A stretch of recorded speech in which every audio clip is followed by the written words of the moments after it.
fún àwọn mìíràn ìhùwàsí àwọn ọmọ wọn kò bọ́ sí ẹsẹ̀ ń panu mọ́ láti egbò kínkín ẹ̀ ń bò títí tí ó fi búrẹ́kẹ́ tán eléyìí ò bọ́ sí o.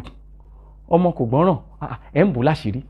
A ti gbà wípé ayé ń yí o a sì ń tọ̀, ṣùgbọ́n èwo tún ni káyé wáyé sígbó ṣáà wá tẹ̀lé wọgbó ni. Má gbàgbé wípé ẹnìkan kì í rí inú jẹ ọmọ rẹ̀ kó pè ní ẹrẹ̀ o.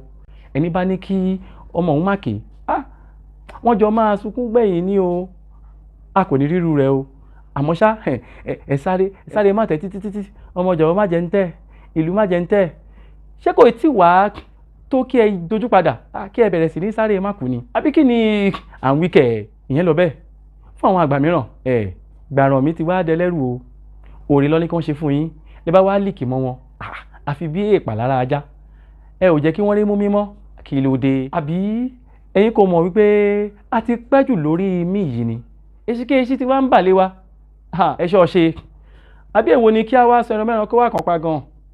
Irú orin wo la fẹ́ kọ sí ilé ìbáyìí? Ẹ gbẹ́sẹ̀ ńlẹ̀ ṣe ohun tó yẹ kẹ́ ẹ ṣe. Ẹ ṣe ohun tó tọ́ lásìkò. Ẹnìkan ń rújú pọ̀ bí apẹ̀rẹ̀, ojú ò ṣe, ẹnu ò ṣe pẹ̀lú. Èyí tó bá jẹ́rù ti yín tí ó ṣe é gbé, ẹ gbé o ẹ̀yin àgbà wa. A kì í fi iṣẹ́ ìgbọ̀nsẹ̀ rán ọmọ ẹni o.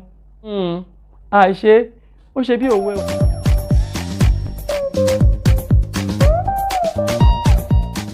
Ní àjọ Mopcare, à ń ṣe ìgbìrò, ìkọ́ni àti agbátẹrù ètò ìtọ́ni sí ìgbé ayé rere fún gbogbo ènìyàn tí ó wà lẹ́nu iṣẹ́ kan tàbí òmíràn.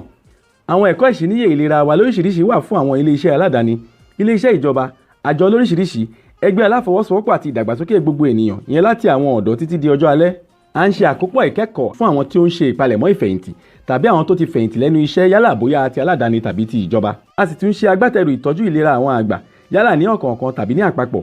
A jẹ́ olùrànlọ́wọ́ fún àwọn àjọ tó ń dá sí ètò ìlera àwọn àgbà káàkiri. À ń ṣe ètò ìlera ti gbogbogbò lọ́lọ́kan ọ̀jọ̀kan fún àwọn ọ̀dọ́ àti fún àwọn tó ti gbẹ́nu lé ọjọ́ alẹ́ tàbí àwọn tó ń ṣe ìpalẹ̀mọ́ rẹ̀.